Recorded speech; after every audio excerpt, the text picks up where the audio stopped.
nous allons commencer par parler de l'architecte. Donc, comme le nom l'indique, c'est celui qui écrit à partir d'un plan. Donc comment est-ce que ça fonctionne? Alors je vais vous parler de mon expérience à moi, parce que je suis globalement, pour la plupart de mes textes, architecte. Pas toujours, mais souvent. Donc c'est-à-dire que quand je dois commencer vraiment une histoire, je vais déjà essayer de la raconter en quelques mots, quelques lignes. C'est ce que j'appelle un pitch. Donc je dois résumer vraiment l'intrigue à son essence. C'est pas forcément évident, mais c'est de quoi est-ce que je vais parler. Donc par exemple, je vais parler d'une magicienne et d'un spadassin qui sont à la recherche d'un bijou. C'est mon pitch pour Isulka 1. Où je vais parler par exemple d'une jeune femme qui a une sextape d'elle qui ressort. Voilà, ça va être mon pitch, la base. Ça ne me permet pas d'écrire une histoire, mais ça permet déjà de voir de quoi je vais devoir parler. Après, à partir de ce pitch, je vais faire détailler les grandes parties. Donc moi, ce que je fais, c'est que je prends juste une feuille Word, toute simple, et puis je fais chapitre 1, chapitre 2, chapitre 3, etc. Et je raconte en 2-3 lignes ce qui se passe, chapitre par chapitre. En général, j'ai entre 20 et 30 chapitres, et ça me permet de vraiment avoir, avant de me lancer, une vue globale de vers quoi je vais, de quoi je dois parler dans chaque chapitre. Pourquoi est-ce que je fais ça? Parce que ça me permet de répondre dès le début aux soucis d'intrigue que je vais avoir. C'est-à-dire que ça me permet de déjà réfléchir et de déjà débloquer des situations. Parce que quand on écrit, on va se retrouver très vite avec des situations bloquées. Si vous vous êtes sûrement rendu compte en écrivant, si vous avez beau avoir vos personnages et une idée de ce que vous voulez écrire, oui, mais comment? Qu'est-ce qui se passe à tel moment? Et si un tel fait ça, mais du coup, ça va faire ça. Mais ça, comment est-ce qu'un tel le surmonte? Est-ce que ça va pas faire réagir un tel? Voilà, ça peut très vite devenir complexe. Et c'est ça la difficulté d'une intrigue, c'est d'avoir à la fin un tout qui se tienne, qui soit cohérent et où tout s'enclenche de manière logique. Et on le sait quand ça fait ça, c'est le fameux Eureka. Ça existe vraiment, le moment où « Ah, mais oui, là ça fonctionne, là c'est logique, là j'ai mes causes, mes conséquences, tout marche, c'est génial. » Moi je préfère avoir cet Eureka sur le plan, pour pas me retrouver un milieu d'écriture et me dire « Non, ils n'ont pas pris la bonne direction, il n'aurait pas fallu faire ça au chapitre 3, j'en suis au chapitre 8. » Comment est-ce que je rattrape ça? Et le plan me permet déjà de répondre globalement à tout cela. Globalement, parce que moi je ne fais pas un chapitrage détaillé, ça me donne une direction. Ça me donne une direction plutôt précise, ça me donne des étapes, ça me donne tout cela. Aucun plan ne résiste à la rencontre de l'ennemi. C'est un dicton militaire et c'est très vrai. Pour moi, lorsque je me lance dans l'écriture, j'ai beau avoir le plan, c'est ça, c'est mon plan A, mais en fait je sais que ça va être plutôt le plan B, voire le plan C qui va finir à la fin. Donc ça me donne une direction globale, mais je ne suis pas à l'abri de changements de direction au milieu. C'est un plan de route, mais si je fais une étape, si je trouve ah finalement j'ai changé d'hôtel, ça a l'air plus sympa, je change, et ça ne me dérange pas forcément. Ce qui ne sera pas le cas de tous les auteurs. Il y en a d'autres où ce sera non, il faut absolument que ce soit comme ça parce que tout est calibré au millimètre près, ils ne peuvent pas changer. Ou d'autres où c'est oui, bon, j'ai un plan global et puis voilà. En tout cas, moi j'ai un plan relativement détaillé et qui des fois change.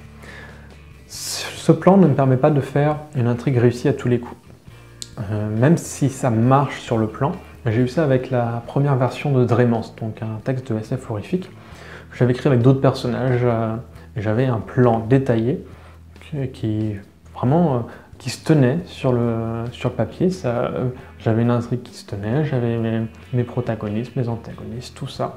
Voilà, j'avais un découpage plan par plan et je m'étais lancé dans l'écriture. Et au bout de 9 ou 10 000 mots, je me suis rendu compte que, non, oui, ça se tient, mais c'est chiant. Ça marchait pas. Et j'ai su pourquoi, c'est parce que mes scènes se ressemblaient trop, ça se renouvelait pas assez dans la forme et dans l'intrigue. Pourtant, le plan était logique, c'était complètement normal que mes personnages aient comme ça. Sur le papier, ça marchait très bien. Le texte n'a pas survécu. Un autre exemple, avec Isulka 1, j'avais fait un plan au début, et mon plan pour plus une novella, donc un texte court, et en fait ce plan n'allait pas du tout assez loin. J'avais mon intrigue, mon climax qui arrivait assez tôt dans le récit. Et en fait, je me suis rendu compte qu'en y arrivant, que bah non, là c'était plutôt le moment où il fallait que je relance l'intrigue plutôt que le moment où il fallait qu'elle s'arrête. Donc ce qui fait que le plan n'a pas du tout tenu. Et dans ce cas-là, j'ai dû en faire un autre. Donc enfin un autre. En tout cas, j'ai dû corriger le plan que j'avais, hein, j'ai gardé le début, et puis je l'ai rallongé, je l'ai rallongé. C'est ce que je fais quand j'écris sur plan. Le plan est dynamique et il évolue selon l'écriture.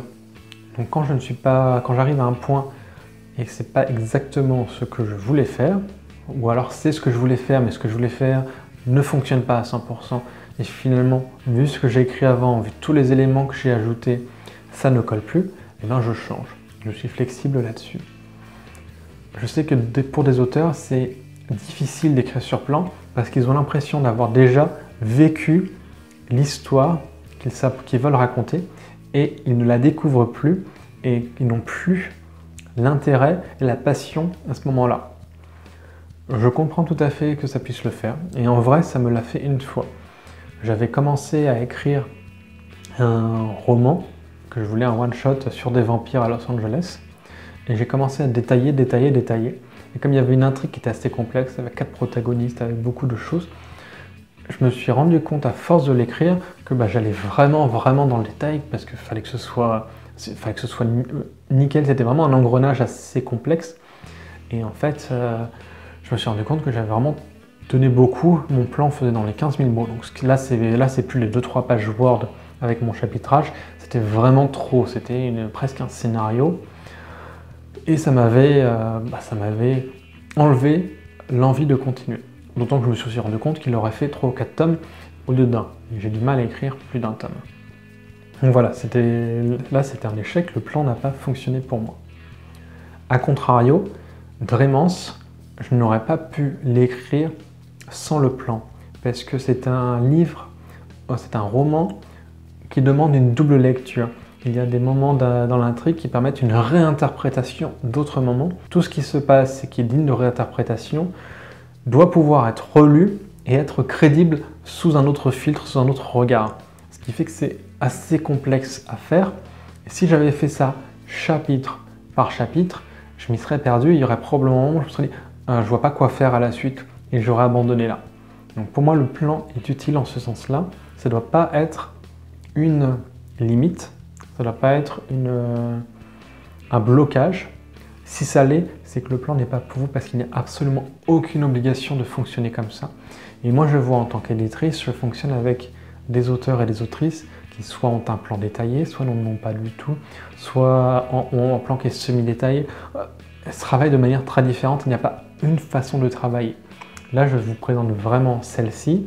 Si elle vous convient et qu'elle vous tente, essayez-la, ça peut être utile.